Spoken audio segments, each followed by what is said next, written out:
Now I want to talk about this passage in Judith. I'm gonna let my wife. She's gonna cover some of these passages here, okay. And this is a blessed passage. You know what's amazing is my wife was into the Apocrypha a few years ago, and I remember when she first came across the story of Judith. I had never heard anything like this. And when I listened to it, I said, I was just totally.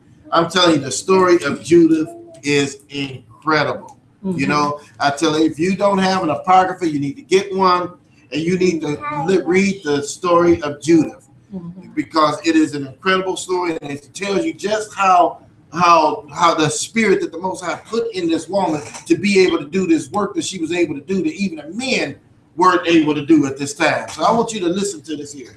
We're going to start reading where now. Now I need to get me an Apocrypha here. Hold on one second. Let me bring this up. Okay. We're going to start at the 7th chapter of Judith. It's actually a lot more. I would suggest to all of you, you want to read all of it, the whole book pretty much. But I will kind of summarize the first half of the story, and then we'll start reading from chapter 7. So we're going to be doing a lot of reading in this particular segment. But we're doing this reading because it's very important, so you can get an understanding of what took place during this time. Okay. Prior to chapter 7, there were these kings, this army, this wicked army that had rose up in the land. They wanted to conquer the whole world pretty much. Okay. And they went from city to city, land to land, conquering, taking over, you know, kind of like the barbarians did. They just went from land to land. Just, I mean, it didn't matter who the people were. That's right. Okay. They were just taking over everything, taking their food, water, everything. And it was like it was like a pillar of dust and smoke just sweeping across the land, taking everything. And the Israelites heard about this. They're like, oh my goodness, it's these crazy people going throughout the land conquering. I mean, they taken over. And I hear they headed our way. Okay? They are headed our way. And so the men of Israel panicked. Okay? They were told that they were going to be there. First of all, what they did prior to this, they were able to cut their water supply, and they had it to where they were literally locked in their land and they couldn't get out and do nothing. And so they were like, oh man, we're going to starve up in here. You know, they had kind of held themselves up in a particular place, waiting for the rest of the army to show up. And they were like, we're going to starve, our kids going to die of thirst. All of this is going to happen. I tell you what, the men of Israel devised a plan. They said, let's just give up. Let's just hand the land over to them. At least we'll be able to eat. That's right. At least we'll be able to do this, that, and the other. And so we're going to start reading now. That was just a quick summary of what happened. There's a lot of other things that you're going to get when you read it yourself. The story will actually pull you in. But there was a lot of people involved in this too. I mean, the Edomites came up in this. Moab, all of these different people came up in this. So let's start reading at chapter 7. Okay, the next day, Holofernes commanded all his army and all his people, which were come to take his part, that they should remove their camp against Bethulia, to take aforehand the ascents of the hill country, and to make war against the children of Israel. Then their strong men removed their camps in that day, and the army of the men of war was 170,000 footmen and 12,000 horsemen, beside the baggage and other men that were afoot amongst them, a very great multitude. And they camped in the valley near unto Bethulia by the fountain, and they spread themselves in breadth over Dothan, even to Belmain, and in length from Bethulia unto Sayamin, which is over against Esdraelon. Now the children of Israel, when they saw the multitude of them, were greatly troubled, and said every one to his neighbor, now will these men lick up the face of the earth, for neither the high mountains, nor the valleys, nor the hills are able to bear their weight. my goodness, it sounds like Edom. Sure wow. Then every man took up his weapons of war, and when they had kindled fires upon their towers, they remained and watched all that night. But in the second day, Hophernes brought forth all his horsemen in the sight of the children of Israel, which were in Bethulia, and viewed the passage up to the city, and came to the fountains of their waters, and took them, and set garrisons of men of war over them. And he himself removed toward the people. Then came unto him all the chiefs of the children of Esau. I told y'all he was in there.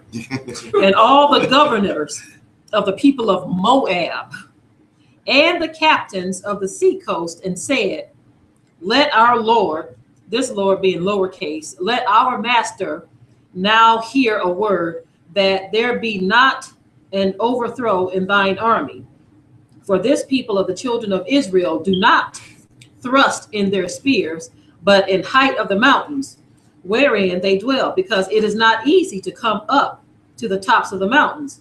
He's basically saying that they're not going to fight with weapons, that they're just going to flee to the mountains. Right. You know, he's letting them know that they ain't got nothing to fight you with. They just going to run. Okay. Now, therefore, my Lord, fight not against them in a battle array, and there shall not so much as one man of thy people perish.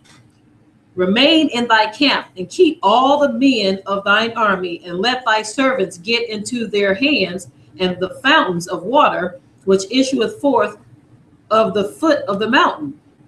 For all of the inhabitants of Bethulia have their water thence. So shall thirst kill them.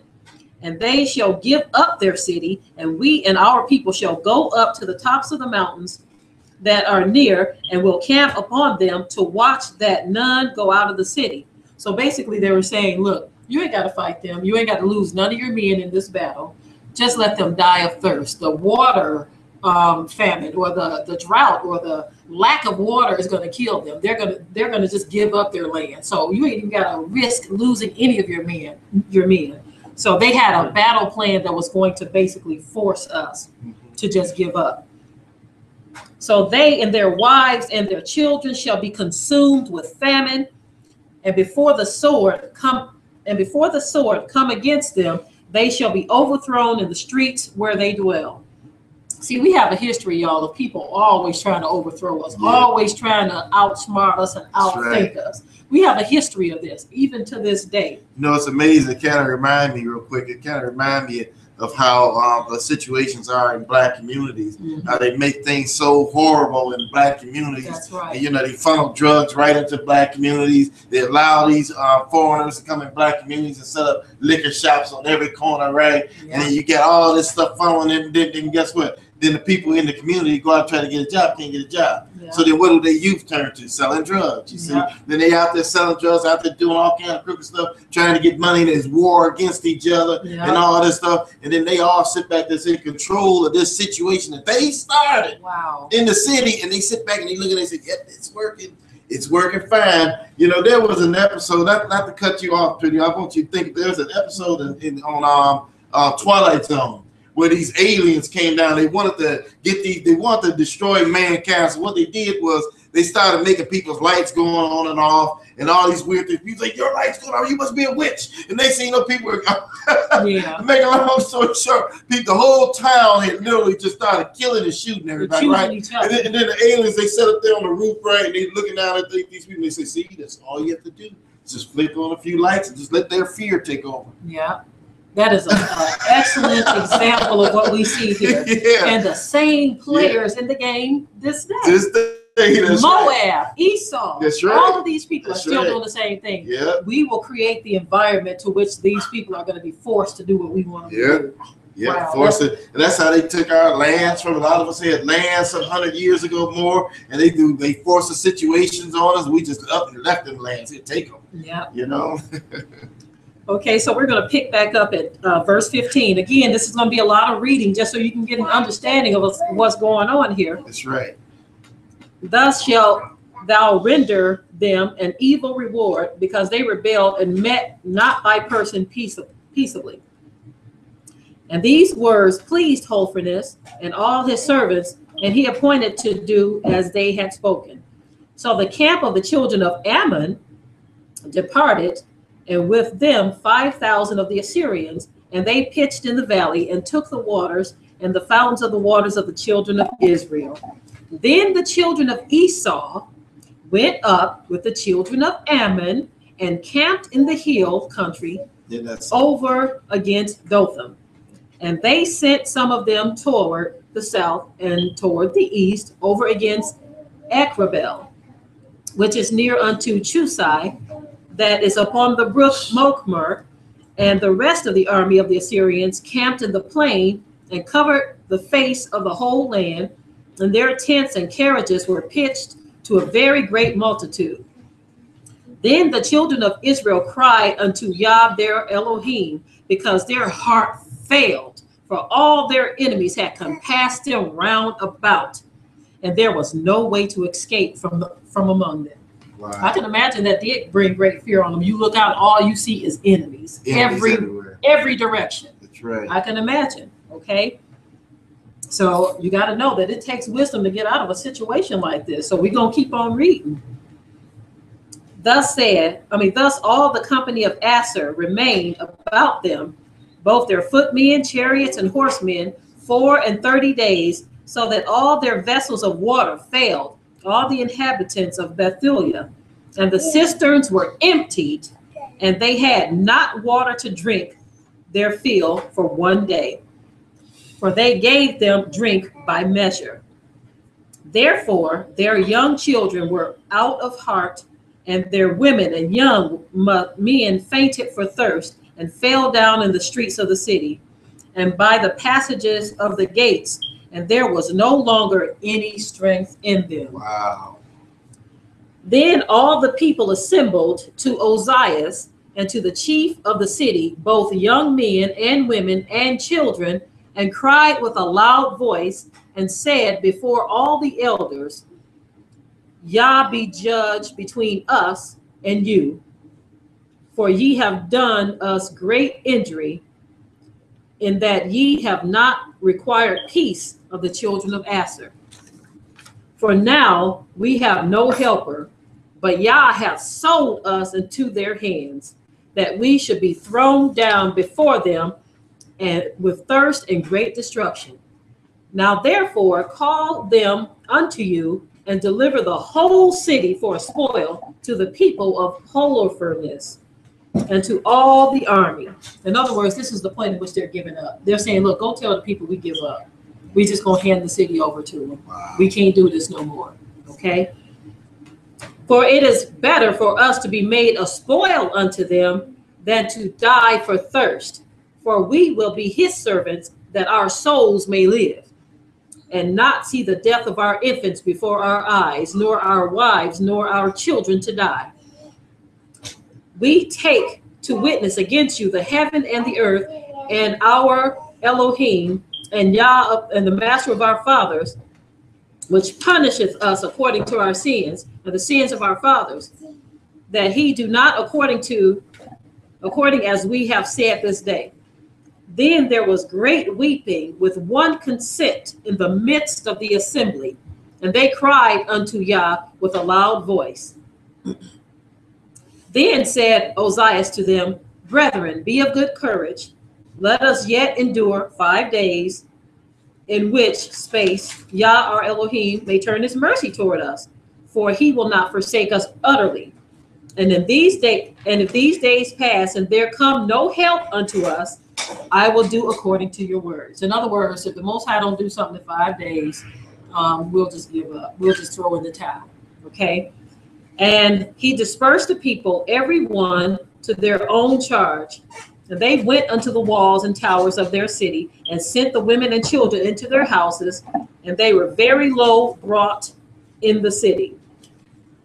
Okay, now we're going to go on to chapter 8 of this story. As we see, the children of Israel once again are in a situation that seems impossible. That's right. And fear is beginning to take hold, and the enemy is encamped round about them. And so that's a very, very frightening situation to be in. It kind of reminds me of many times in the South where various individuals, their houses would be surrounded, or whole towns. That's right. Their houses would be surrounded by men burning crosses with hoods on their heads. That's right. You know, and they would throw, in many cases, smoke bombs or fire bombs through their window. Right, through their windows, yeah. To force them out into the streets, only to meet the barrel of a gun. That's right. So those were impossible situations that we were put into. As we see, this is a long-standing thing with us, that we were always put into these impossible situations. That's right. Okay, going on to chapter 8 now. Now this is Judith chapter 8 now that we're reading from the Apocrypha for those of you that may be joining late. Okay. Now at that time, Judith heard thereof, which was the daughter of Mariah, the son of Ox, the son of Joseph, the son of Oziel, the son of Elsia, the son of Ananias. I'm going to skip through all of this, the son of stuff, and go on down a little bit further because it keeps on going. But as Manasseh was her husband, of her tribe and kindred, who died in the barley harvest, for as he stood overseeing them that bound sheaves in the field, the heat came upon his head, and he fell on his bed and died in the city of Bethulia. And they buried him with his fathers in the field between Dothan and Balama. So Judith was a widow in her house 3 years and 4 months. And she made her a tent upon the top of her house, and put on sackcloth upon her loins, and wear her widow's apparel. And she fasted all the days of her widowhood, save the eves of the Sabbaths, and the eves of the new moons, and the feast and the solemn days of the house of Israel. She was also of a goodly countenance, and very beautiful to behold. And her husband Manasseh had left her gold and silver, and men servants and maid servants, and cattle and lands, and she remained upon them. And there was none that gave her an ill word, for she feared Yah greatly. Now, when she heard the evil words of the people against the governor, that they fainted for lack of water, for Judith had heard all the words that Ozias had spoken unto them, and that had been sworn to deliver the city unto the Assyrians after 5 days. Now, I want to reiterate on this part here. I want you to notice the type of woman this was. Like, you see, it says she was beautiful, okay? So we ain't talking about a very old woman, because a lot of people think that it's only the elderly women that can get up and say anything, okay? No, this was a young woman. She was very beautiful, and her husband was a very blessed man. He obviously was wealthy. You see this? Because he left her manservants and maid servants and cattle and lands. She had all of this stuff. And then everyone knew of her, obviously, because she was a very wealthy person, and no one had any ill words against her, and she feared Yah. So they knew this was a woman that went before Yah, and here's the proof. Because she fasted, and she kept the Sabbaths and all of that stuff. You saw it all right there in the scriptures. So let's keep that in mind as we go forward. Okay. We're going to pick this back up at verse 10. You know, we just left off the part where it says that she heard that the men were about to deliver up the city to the Assyrians in 5 days. 5 days, right. Okay. Then she sent her waiting women that had the government of all things that she had to call Ozias and Chabrias and Charman, the ancients of the city. And they came unto her. And she said unto them, Hear me now, O ye governors of the inhabitants of Bethulia. For your words that ye have spoken before the people this day are not right, touching this oath which ye made and pronounced between Yah and you, and have promised to deliver the city to our enemies, unless within these days Yah turn to help you. Now, let's look at this for a minute, right? It says they came into her, right? Now she sent for these men. Who are these men? They were the ancients of the city. You see this? Now, the governors of the city, right? She sent for them and they came. Now, wait a minute now. she had something to say to them, and the governors, the elders of the city, they all heard. They said, "Oh, let's go hear what Judith has to say." Now, men today, I can see them now. Look here, we gonna do what we want to. That woman ain't got nothing to say to me, right? And been destroyed, right? But the Most High had a plan because He wanted to use this woman. You see what I'm saying? So we got to understand. Look at what's going on here. She sent for these men, and these men, they knew that, oh, let's go see what this is, a blessed woman. She knows Yah. Let's go talk to her and see what it is she wants to say to us. Okay, go ahead. Okay. And now, who are you that have tempted Yah this day and stand instead of Yah among the children of men? She rebuked them. She rebuked She said, who do you think you are that you're going to stand in the place of Yah? That's right. And do something that He don't want us to do. That's right. Before the children of men. Before the children of That's Israel. Right. She rebuked the governors, y'all. Are you hearing me? Most High gave her that authority. She sat there and she rebuked the governors. Now keep going. Okay. For ye cannot find the depth of the heart of man, neither can you perceive the things that he thinketh. Then how can you search out Yah, that have made all these things, and know His mind, or comprehend His purpose? Nay, my brethren, provoke not Yah, our Elohim, to anger. Wow. She said, don't provoke the Father. Don't provoke Him. Provoke. Okay?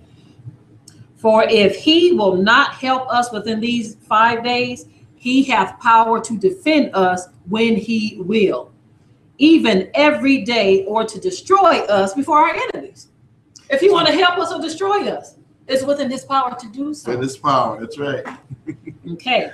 Do not bind the counsel of Yah, our Elohim, for Yah is not as man that He may be threatened. So now get this here, that's deep. So basically she said, y'all are threatening the Most High with this. You say, if He don't do it by this day, then we go, oh my goodness. You threatening the Most High when you do that. Wow. You trying to tempt the Most High. You know, that's like a person getting up. That's just like, think about what happened with Yehoshua, right? With Yehoshua, when Satan came to tempt him them days, right? He took him up and he said, well, since you the son of Yah, why don't you throw yourself down from here? Ain't it written that the angels shall bear thee up, right? And he said, I'm not going to tempt my father. You see? So it's the same thing here. You see, they were tempting the Most High, didn't even know it. Wow. That's amazing. She rebuked them. So on the backtrack a little bit here, it says, do not bind the counsel of Yah, our Elohim, for Yah is not as man that He should be threatened, neither is He as the Son of Man that He should be wavering. Wow. Therefore, let us wait for salvation of Him and call upon Him to help us, and He will hear our voice if it pleases Him. Okay. If it pleases Him, He will hear our voice. For there arose none in our age, neither is there any now in these days, neither tribe, nor family, nor people, nor city among us, which worship gods made by hands, as hath been aforetime. So she's basically saying, look, we haven't done none of the things that our forefathers have done. You know, our forefathers angered God, worshiping gods made out of hands, but we haven't done this. We haven't done any of this, okay? For the which cause our fathers were given to the sword and for a spoil, and had a great fall before our enemies. But we know none other God. Therefore, we trust that He will not despise us, nor any of our nation. For if we be taken so, all Judea shall lie waste, and our sanctuary shall be spoiled. And He will require the profanation thereof at our mouth, and the slaughter of our brethren, and the captivity of the country, and the desolation of our inheritance, will He turn upon our heads among the Gentiles, wheresoever we shall be in bondage. And we shall be an offense and a reproach to all them that possess us. For our servitude shall not be directed to favor, but Yah our Elohim shall turn it to dishonor. Now, there, in other words, she's saying, don't turn the city over to them and decide to just be slaves. Don't turn yourself over to just be slaves. Exactly. Because once we become slaves, we're going to be a destroyed people. That's right. So don't give up. Let's stand still and see the salvation of Yahweh. Right. Okay. Now, therefore, O brethren, let us show an example to our brethren, because their hearts depend upon us, and the sanctuary and the house and the altar rest upon us.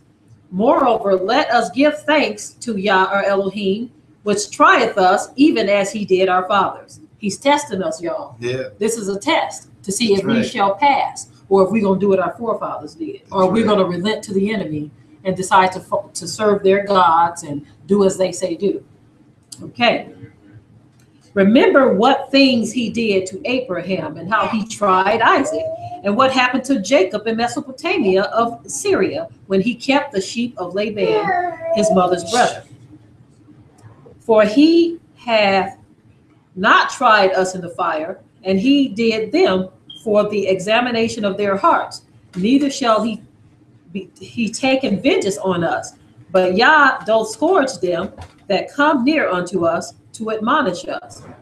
Then said Ozias to her, all that thou hast spoken, hast thou spoken with a good heart, and there is none that may gainsay thy words. For this is not the first day wherein thy wisdom is manifested, but from the beginning of thy days all the people have known thy understanding, because the disposition of thine heart is good.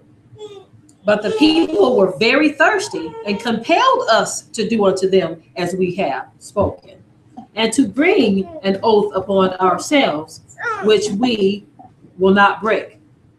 So basically, the elders are explaining to her the reason why we made this decision is because the people came to us.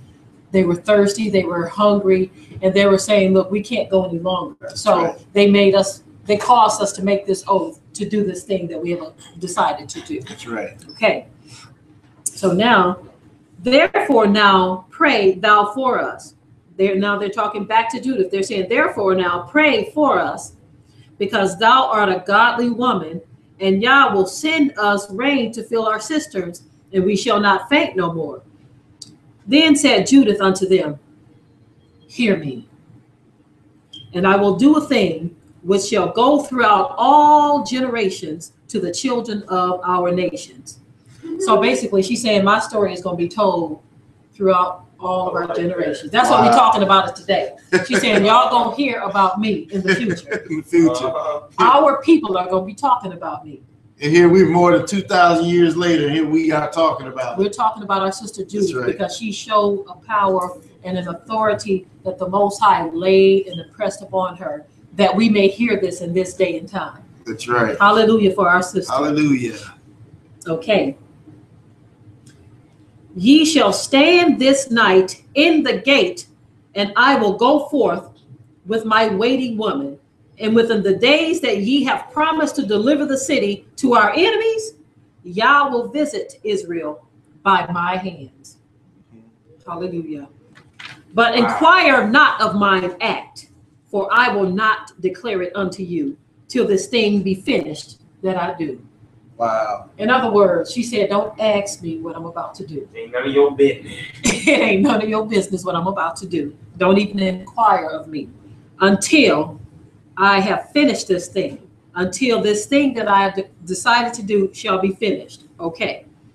Then said Ozias and the princess unto her, go in peace, and Yah be with thee, go before thee, to take vengeance on our enemies.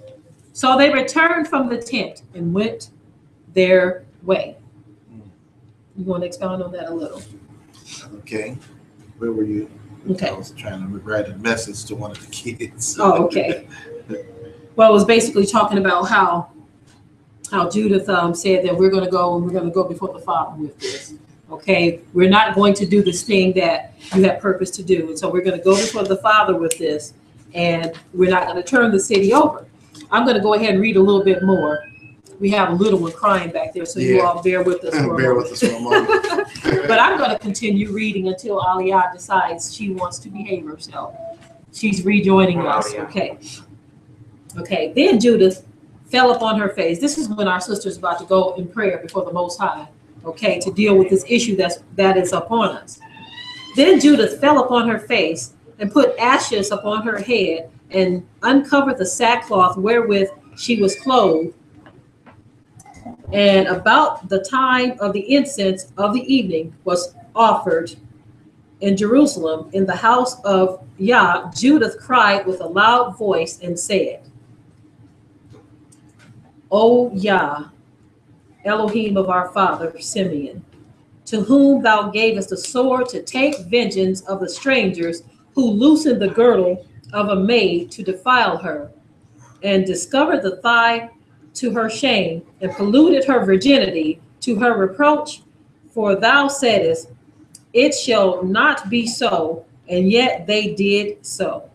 Therefore thou gavest their rulers to be slain, so that they dyed their beds in blood, being deceived, and smotest the servants with their lords, and the lords upon their thrones. So she's in prayer, she's reminding the Most High of something that had been done wickedly and what happened as a result of it.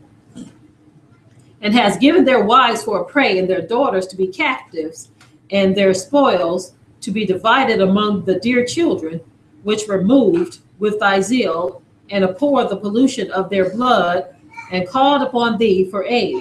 O Yah, O my Yah, hear me also, a widow. For thou hast wrought not only those things, but also the things which fell out before, and which ensued after. Thou hast thought upon the things which are now, and which are to come. Yea, what things thou didst determine were ready at hand, and said, Lo, we are here, for all thy ways are prepared, and thy judgments are in thy foreknowledge. For behold, the Assyrians are multiplied in their power. They are exalted with horse and man. They glory in the strength of their footmen. They trust in their shields and their spears and their bows and slings. And now that thou art the Elohim that breakest the battle, the Elohim is thy name. Yah is thy name. Throw down their strength in thy power, and bring down their forces in thy wrath. For they have purposed to defile thy sanctuary, and to pollute the tabernacle where thy glorious name resteth, and to cast down with the sword the horn of thy altar. Behold their pride, and send thy wrath upon their heads. Give into mine hand, which am a widow, the power that I have conceived. Smite by the deceit of my lips the servants with the prince, and the prince with the servant. Break down their stateliness by the hand of a woman. Wow. So she's saying, Father, I want you to do this with power that you're going to endow me with. Yeah. I want you to destroy these armies at the hand of a woman. Now I want to bring out something here, and this is really amazing looking at the story here. Now, she travailed and prevailed in prayer. This is her talking to the Most High. She's talking to the Most High. Now, let me tell you something here. Okay, I've heard brothers say some things. I have to sit there and shake my hand and say, man, this brother even know what he's saying. I've heard brothers say, you know what? My woman isn't even allowed to read the scripture. I had a brother say that to us, okay? And think about this. Think about what I'm saying here, right? Now, this woman, she went and she travailed and prevailed in prayer for all of Israel. You see this?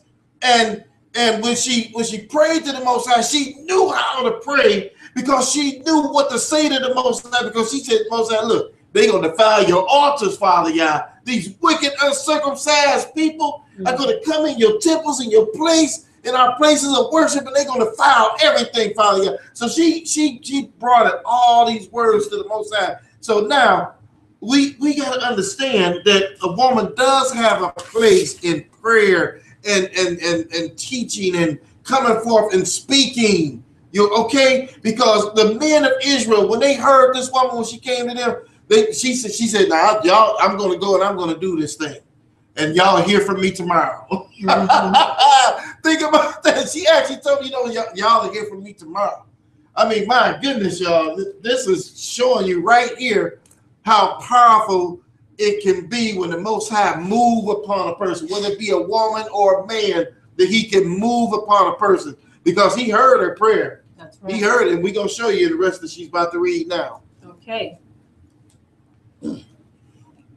For thy power standeth not in multitude, nor thy might in strong men, for thou art Yah of the afflicted, and helper of the oppressed, an upholder of the weak, a protector of the forlorn, a savior of them that are without hope. Okay, now you know what's amazing about this passage here?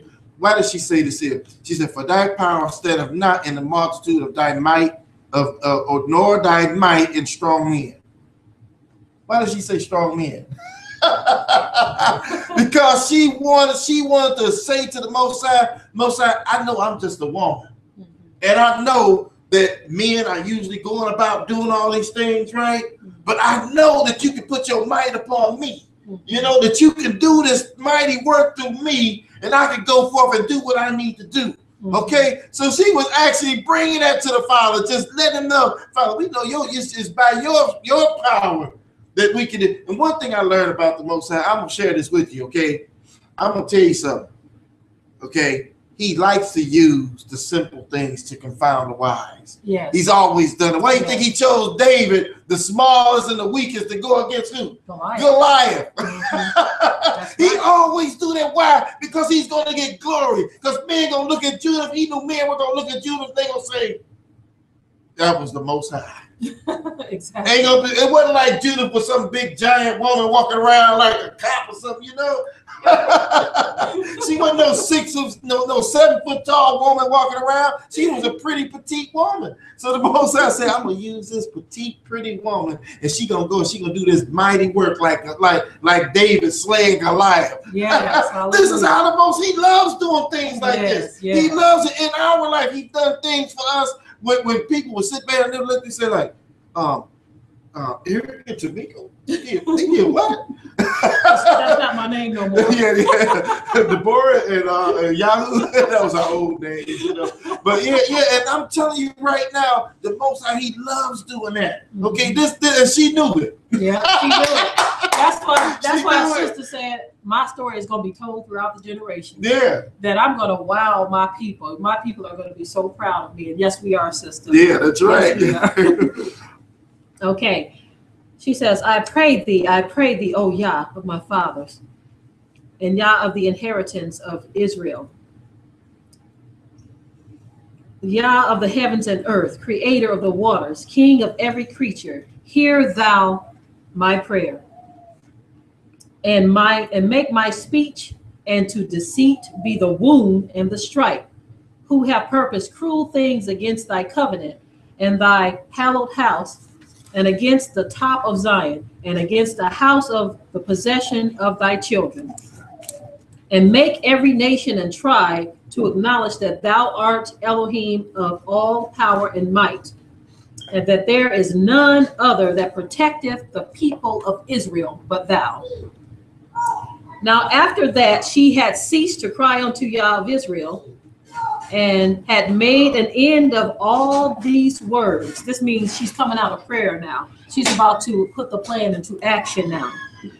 She rose where she had fallen down and called her maid and went down into the house, in the which she abode in the Sabbath days and in her feast days, and pulled off the sackcloth which she had on, and put off the garments of her widowhood, and washed her body all over with water, and anointed herself with precious ointment, and braided her hair on her head, and put on a tire upon it, and put on her garments of gladness, wherewith she was clad during the life of Manasseh her husband.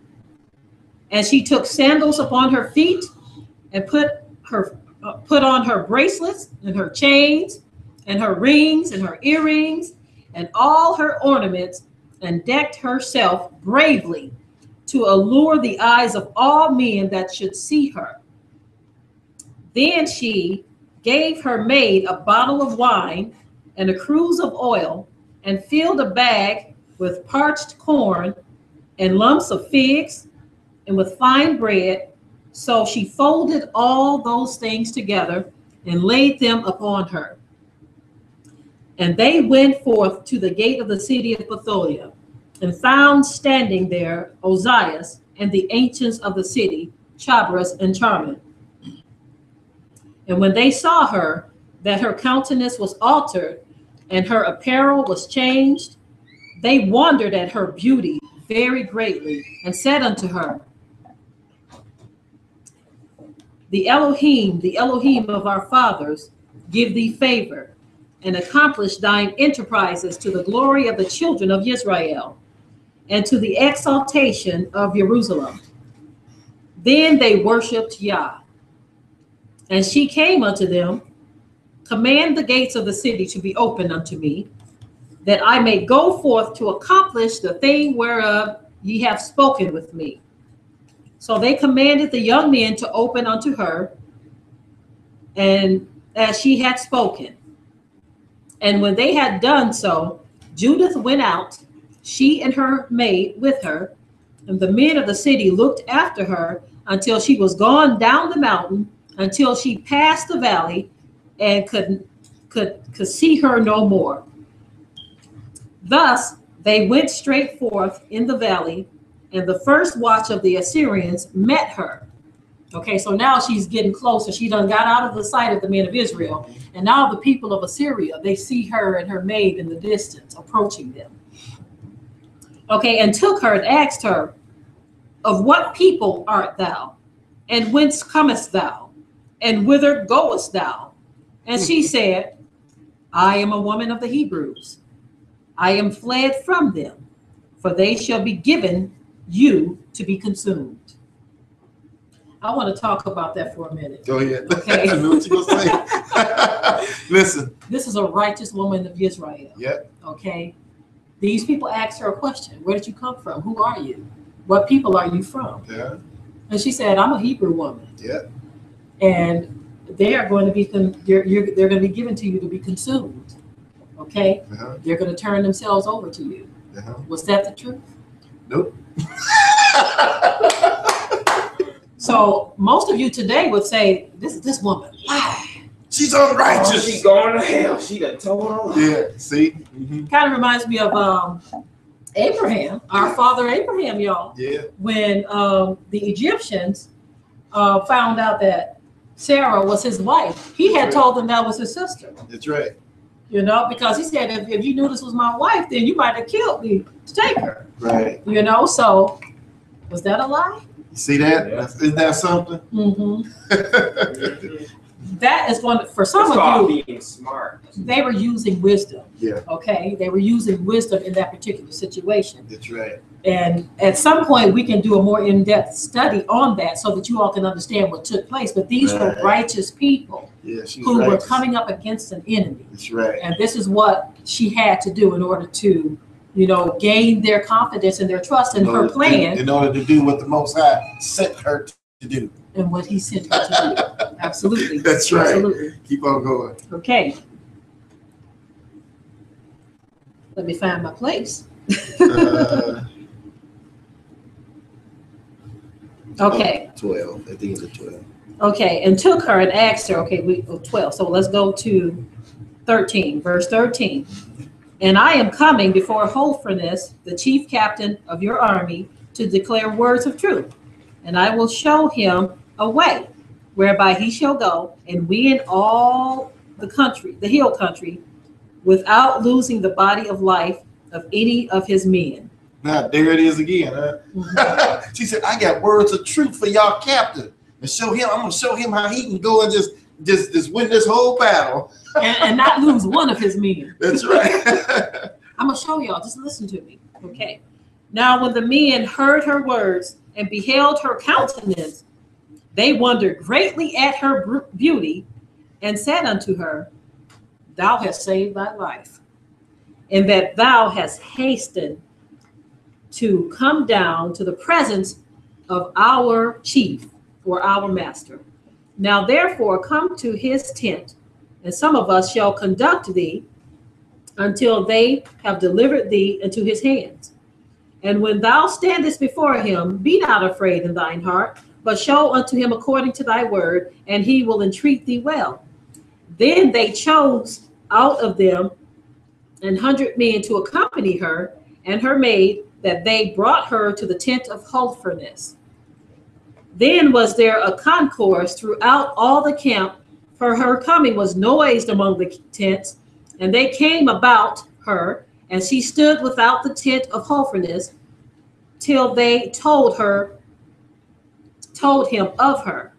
And they wondered at her beauty, and admired the children of Israel because of her. And everyone said to his neighbor, who will despise this people that have among them such women? How can you despise a people that produce such beautiful women? Beautiful women. It's just, you see how she knew what to do. You see, she hooked herself up. She said, I'm gonna go out here, I'm gonna make myself look so beautiful, and I'm gonna go in there and I'm gonna get right. They gonna just let me right in. I'm a weapon sent from Yah, and they ain't gonna know it because they're gonna be looking at my beauty. Yeah. Thank you, Yah.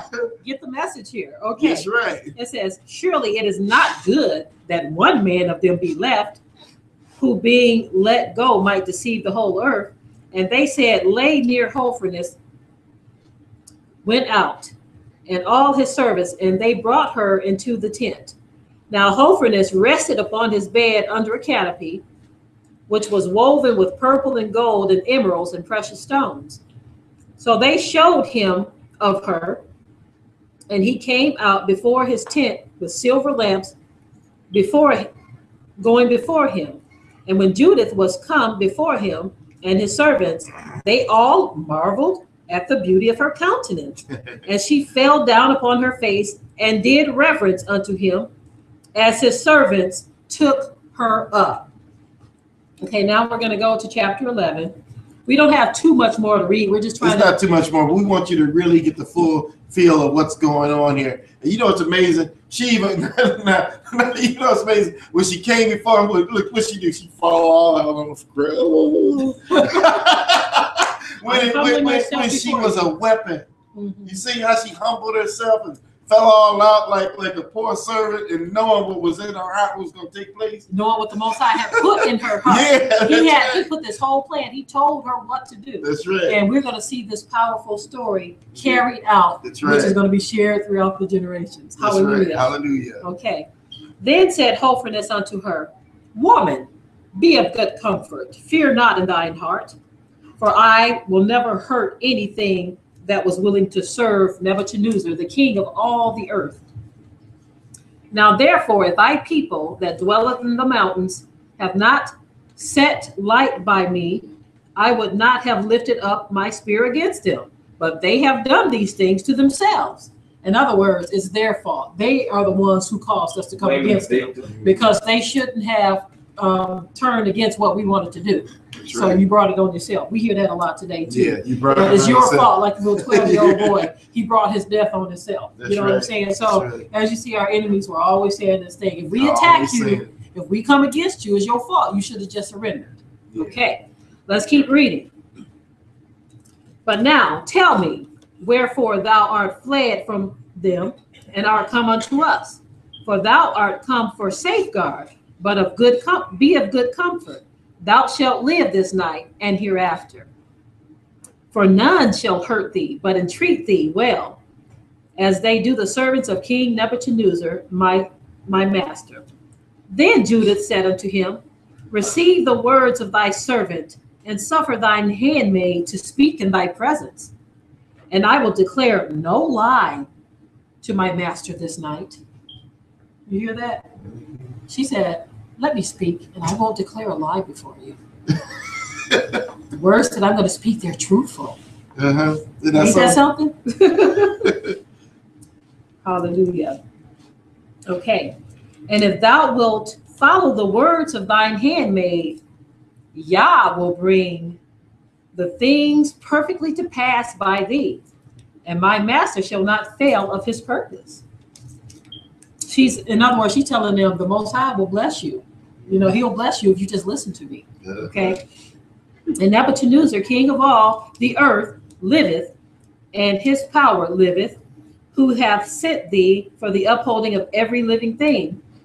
For not only men shall serve him by thee, but also the beasts of the field and the cattle and the fowls of the air shall live by thy power under Nebuchadnezzar, and all in his house. For we have heard of thy wisdom and thy policies, and it is reported in all the earth that thou only art excellent in all the kingdom, and the mighty in knowledge, and wonderful in the feats of war. She's fluffing him up with words. Tell him, we've heard all these wonderful things about how powerful you are, and you're so skilled in war, and all of these things. He's sitting there just sucking it up. Yeah. And the whole time she's carrying out the plan of the Most High. That's right. Okay. Now, as concerning the matter which Achit did speak in thy council, we have heard his words. For the men of Bethulia saved him, and he declared unto them all that he had spoken unto thee. Therefore, O master and governor, reject not his word, but lay it upon thine heart, for it is true. For our nation shall not be punished, neither can the sword prevail against them, except they sin against their God. And now that my master be not defeated and frustrate of his purpose, even death is now falling upon them, and their sin have overtaken them. So now she's lying about the children of Israel, saying that they try to give up. They're about to go against the Father's will, and wherewith they will provoke their God to anger, whensoever they shall do that which is not fit to be done, for their victuals fail them, and all their water is scant, and they have determined to lay hands upon their cattle and purpose to consume all those things that Yah hath forbidden them to eat by his law. In other words, she said, look, they're going to start doing stuff. They're going to even start eating things that they ain't supposed to eat. And they're going to transgress against the Father, and are resolved to spend the first fruits of the corns and the tenths of wines and oil, which they have sanctified and reserved for the priests that serve in Jerusalem before the face of our Yah, that which is not lawful for any of the people, so much as to touch with their hands. So she's saying the tithes that were set aside for the Levite priests, they're about to spend that too. They're about to break all kinds of laws and commandments. Right. This is what the sister Judith is telling the enemies. That's right. She's telling them what the children of Israel are supposedly going to do. Okay, for they have sent some to Jerusalem, because they also that dwell there have done the like, to bring them a license from the Senate. Now when they shall bring them word, and will forthwith do it, and they shall be given thee to be destroyed the same day. Wherefore I, thine handmaid, knowing all of this, am fled from their presence, and Yah hath sent me to work things with thee, whereat all the earth shall be astonished, and whosoever shall hear it. For thy servant is religious, and serveth the Elohim of heaven day and night.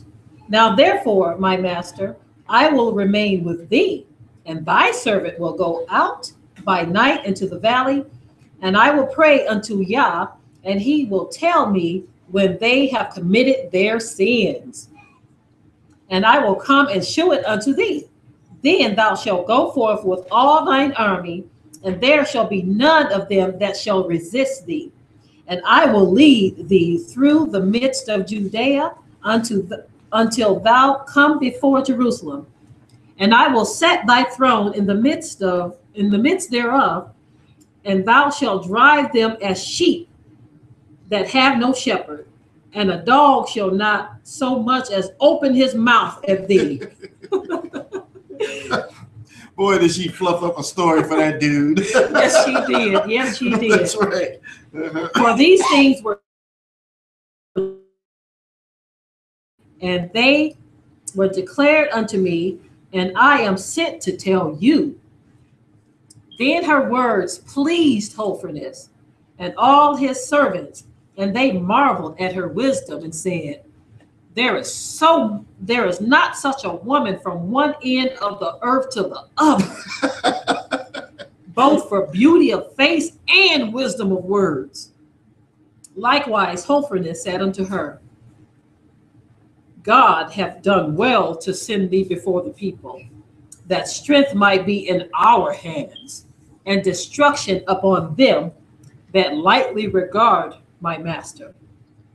And now thou art both beautiful in thy countenance and witty in thy words. Surely, if thou do as thou hast spoken, thy Elohim shall be my Elohim, and thou shalt dwell in the house of King Nebuchadnezzar, and shalt be renowned through the whole earth. You know what's amazing about this? It cracks me up that this king actually thought that the Most High, her God, was going to send her over there so that he could set up a destruction plan for for Yah's people. His own people. Her people. You see how those words just hit that man's, he's probably looking at her eyes and everything, or the whole council probably looking at her eyes and looking at her beauty, and she was probably throwing her arms up and saying all this, and they just totally just bamboozled their brain. That's called that the Most High is confusing. Yeah, he sure did. Okay, now I believe that chapter 12 is the last that we're going to read. Or actually, no, I think it's a little bit further than that. We want you all to get this story. It is a really blessed story. It's worth it, you all. It's really worth it. So just bear with us. And we got other scriptures, of course, we're going to come with. But this is just going to be a long one. So we want y'all to really get this story. Because I know a lot of you all don't have the Apocrypha. You don't have the book of Judith. And we want you to hear how powerful the story is. And isn't it blessing you? Huh? Yeah. So let's go a little further into this, okay? Go right here. Okay, we're in chapter 12 now. Then he commanded to bring her in where his plate was set, and bade that they should prepare for her of his own meats, that she should drink of his own wine. And Judith said, I will not eat thereof, lest there be an offense, but provision shall be made for me of the things that I have brought. She didn't even want to eat their food. Ain't that something? Wow. You hear that? She didn't want to eat their food. She brought her own food. She said, no, I don't want to eat good. I don't want to eat your pork. You know? Hallelujah. Then Hophernes said unto her, if thy provision should fail, how should we give thee the like? For there be none with us of thy nation. Then said Judith unto him, as thy soul liveth, my master, thine handmaid shall not spend those things that I have before Yah, work by mine hand, the things that he hath determined. Then the servants of Hophernes brought her into the tent, and she slept till midnight, and arose when it was toward the morning watch, and sent to Hophernes, saying, let my master now command that thine handmaid may go forth unto prayer. Then Hophernes commanded his guard that they should not stay her. Thus she abode in the camp 3 days, and went out in the night into the valley of Bethulia, and washed herself in the fountain of water by the camp. And when she came out, she besought Yah of Israel, Yah, the Elohim of Israel, to direct her way to the raising up of the children of her people. So she came in clean and remained in the tent until she did eat her meat at evening. And in the 4th day, Hophernes made a feast of his own servants only, and called none of the officers to the banquet. Then said he to Bogus, the eunuchs, who have charge over all that he had, go now and persuade the Hebrew woman which is with thee, that she should come unto us and eat and drink with us. For lo, it will be a shame for our person if we shall let such a woman go, not having had her company. For if we draw her not unto us, she will laugh at us.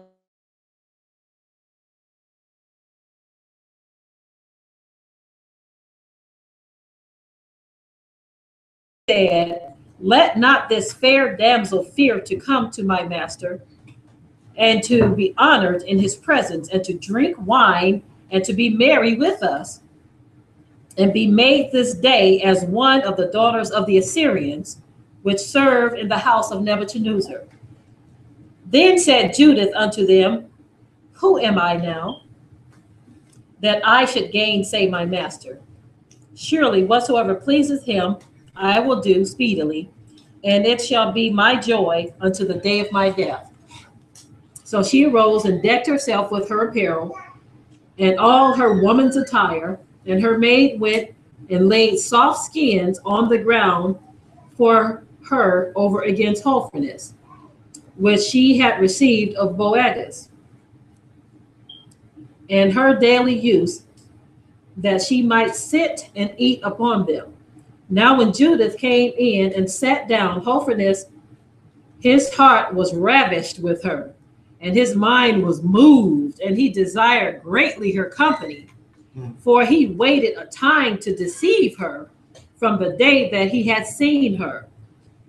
So he wanted to deceive her too. He had plans as well. So you got two people, got two different plans in motion, two different things going on in their minds. Then Hophernes said unto her, Drink now, and be merry with us. Okay. So Judith said, I will drink now, my master, because my life is magnified in me this day more than all the days since I was born. Then she took and ate and drank before him what her maid had prepared. And Hophernes took great delight in her and drank much more wine than he had drunk at any time in one day since he was born. That's where he messed up. Yeah, that's where he messed up. Now, you know what's funny about this thing too is this here, right? Now, you see how, now let's say if she was really sincere and everything, and she was coming to help his army out and do all this stuff. You see how she was bringing all this to him, and yet he was still in his mind deceiving her, saying, okay, yeah, I'm deceiving her when I get a chance. Yeah. You see, you can't trust your enemy. You can't trust them. You can't trust them. Even though they're feeding you and giving you drink. And all this, but she already knew what was going on. She already had her own deception on him going. Yeah, she already had her own food and drink that her maid had prepared. That's right. So she was smarter than him. That's right. Now, I do believe that this will be the last chapter this will be the last chapter. Oh, well, it's not. I see this here. It's worth it. It's definitely worth it to hear this story. So I'm going to continue, and I'm trying to read much faster here so we can move this thing right along. Now, when the evening was come, his servants made haste to depart, and Boaz shut his tent without and dismissed the waiters from the presence of his master, and they went to their beds, for they were all weary, because the feast had been long. And Judith was left alone in the tent with Hophernes, lying along upon his bed, for he was filled with wine. Now Judith had commanded her maid to stand without her bedchamber, and to wait her coming forth, and she did daily, for she said she would go forth to prayers, and she spake to Boaz according to the same purpose. And all went forth, and none was left in the bedchamber, neither little nor great. Then Judith, standing by his bed, said in her heart, O Yah, Elohim of all power, look at this present upon the works of mine hands, for the exaltation of Jerusalem.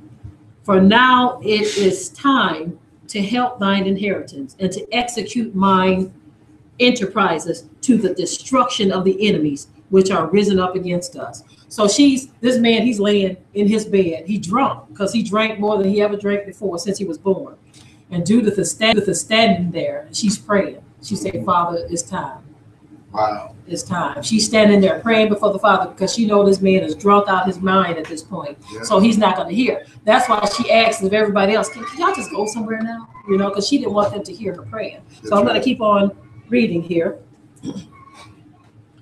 Then she came to the pillar of the bed, which was at Hophernes' head, and took down his falchion from thence, and approached to his bed, and took hold of the hair of his head.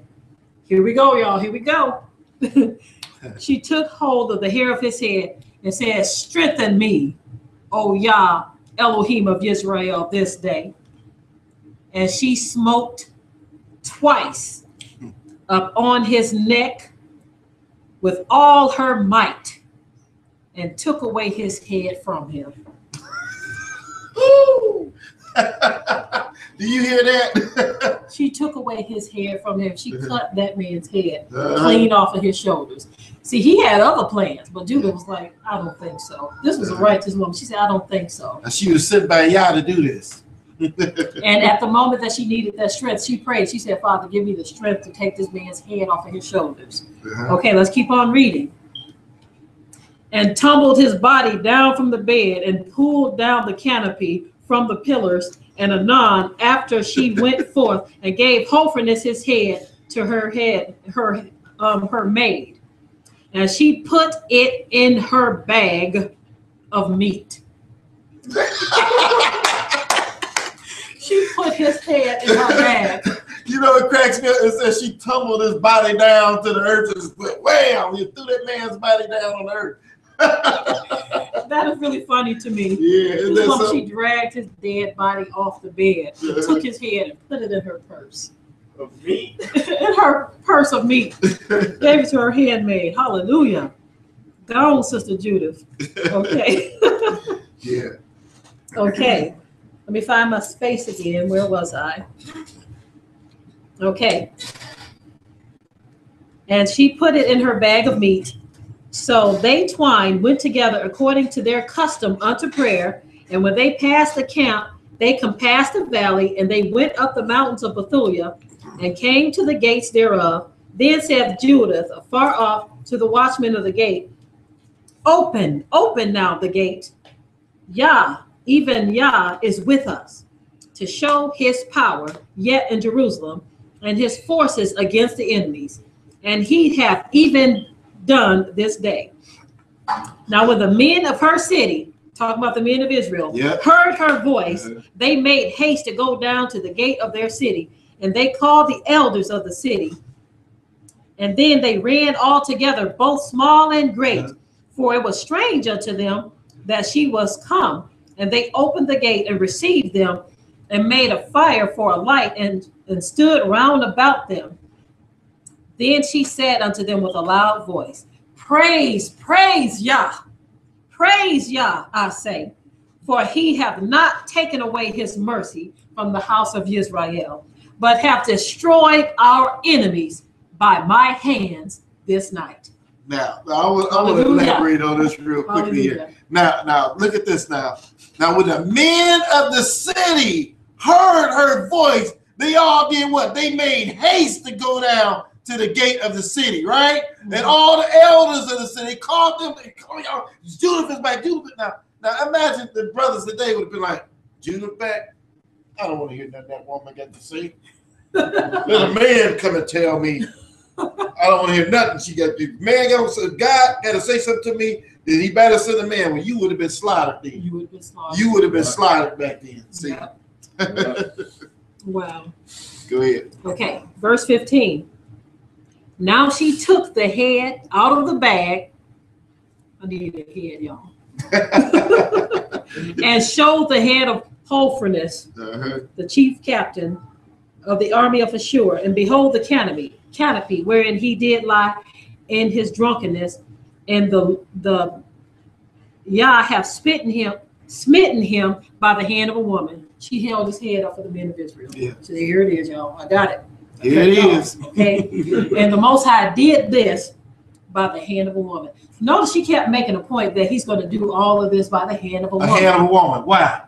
She wanted this story to be known throughout the generations to the children of Israel. She wanted this story to reach us this day to show that the Most High can show forth his power in both men and women. That's right. That's why she said by the hand of a woman. Because men always think that Most High, he don't use women for nothing. He ain't gonna use women for nothing mighty or whatever. Are you kidding? The Most High use whatever he want to use. Right. He ain't even got to use a man or woman. He can use a donkey out here if he want to. How you gonna tell me the Most High can't use something? He used whatever he want to use. Hallelujah. Hallelujah. That's right. And to reiterate, she says, and Yah have smitten him by the hand of a woman. The hand of a woman. As Yah liveth, who hath kept me in my way, I went, my countenance hath deceived him to his destruction, and yet have not committed sin with me to defile and shame me. So this is this woman. She said, look, I used my beauty to deceive him, and I didn't see him. And I didn't see him. I didn't have to sleep with this man. I didn't have to lay down with him to accomplish this thing. But it was at the hand and the mercy of Yah that I was able to overthrow this man without sinning against the Most High. That's right. Then all the people were wonderfully astonished and bestowed themselves and worshipped Yah and said with one accord, Blessed be thou, O our Elohim, which has this day brought to naught the enemies of thy people. Then said Ozias unto her, O daughter, blessed art thou of the Most High, Yah, above all women upon the earth. And blessed be Yah, our Elohim, which hath created the heavens and the earth, which hath directed thee to the cutting off of the head of the chief of our enemies. For this confidence shall not depart from the heart of men, which remember the power of Yah forever. And Yah turn these things to thee for perpetual praise, to visit thee in good things, because thou hast not spared thy life for the affliction of our nation, but hast revenged our ruin, walking a straight way before our Elohim. And all the people said, so be it, so be it. So be it, so be it. Hallelujah. Hallelujah. So after this victory, we can stop reading about Judith here, because it goes on further to say how then the men of Israel, because their chief had been destroyed, they were able to lead charge in battle against our enemy, and they defeated the enemy after that. That act that Judith did was enough to empower all Israel. And they said, man, if y'all can do this to a woman, they all just rose up, yeah, let's go to war. You see, man, it's amazing. See, that's what I mean. It's amazing. Now, does God change? No. Huh? He's the same today, right? As he was yesterday, right? He's the same God, right? So that's why we got to look at everything in the scripture. We got to look at all of these scriptures. We can't just take one scripture and say, well, that was then, this is now, and all. No. Let's look at all of these scriptures and let's compare these scriptures and let's say, okay, now we can't set it aside. We know the story of Judith, okay? We know the story of Aquila and Priscilla, okay, and we know the story of what was the other lady? Anna the prophetess, okay. So let's not set all those aside. Let's see if this can help shine some light on Yah's purpose for a woman today, and the order of things in which He had created this union between man and woman, okay. So now let's go on to notice she was sent. Yes. Right? Aquila and Priscilla, you know she was sent, right? We know that Anna was sent, right? So let's keep that in mind. Now, back to the contradiction truths. So now we know they got to somehow come together.